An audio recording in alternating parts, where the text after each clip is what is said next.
ummadda meeshan wax kula horata inay wax dhigto martida idina ma ku qanci kartaan inay maalin walba barnaamij hor Allah soo baxdaan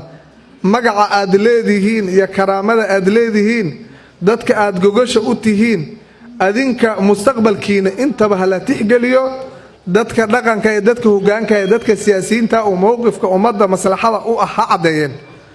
haddii kale cid walba waxa rabtay ummadda ka samaysanaysa dadkuna marka ugu dambeeyay ayaga qoryaha la isugu dhiibaya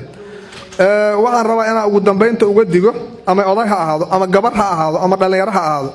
يعني إن إنتان جوجان أما يرالي كيه إن إنسان إيمانين أما لا يماذو دن كمله لكن وحرب واحد دن تين عشوا قفل بو مكلفاته وحاذن أقول قفنا هو صعبين وآخر هذا إن كأنفع يعني آذن أقول قفنا هو صعبين دن تذا الدنيا حتى وحاذن إن كوجب تقفنا هو صعبين قفكو إنه كيره هذا قف كان أنا أذوقنا الدون هو تدنمر hadda ummadda dhan oo hadda maxaa dhibaataynay adduunka dhan ba hadda waxa dhibaatada ku haya soo Mareykan ma dadka inuu leeyahay qofka nacna war ilaahay subhanahu wa ta'ala qofka naco baa la rabaa in la naco ilaahayna saa ku nacsiina laanahu qofka marka ilaahay naco ahlu samada jibriil kun adeey la naco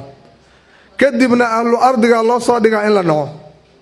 markuu jeclaadana ahlu samada loo naadiyo in la jeclaado kadibna ahlu ardiga qabuul loo dhigaa laakiin cid kale oo aad ku qasbanta qofka inay nacdo saxma ma dadka dantooda midaysan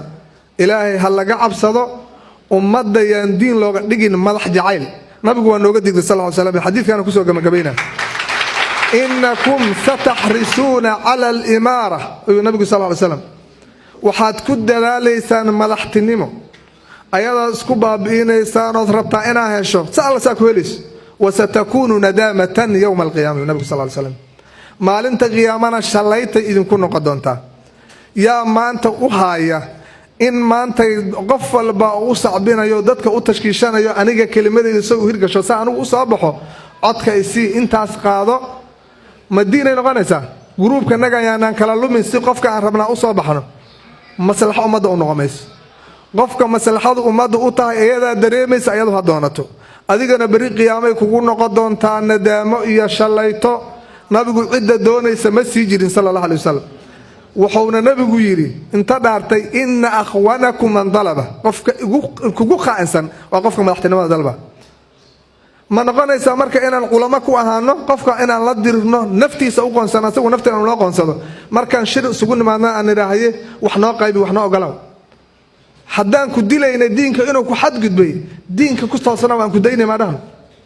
hadda shabaab hadii waa la dirnaa hadaan usul nimaadno noqoto in la wada hadlo ma diinka khaladka ay ka galeen kala hadlayna ma soo xaleena madaxtinimada aan qaybsano ma aha sax hadaa diin ku dirinayso qofka shala ka soo horjeedo waa inaad diin kala hadashaa haday adduunyo tahana ma banaan adduunyo la isku dilo wassalaamu alaykum warahmatullahi ta'ala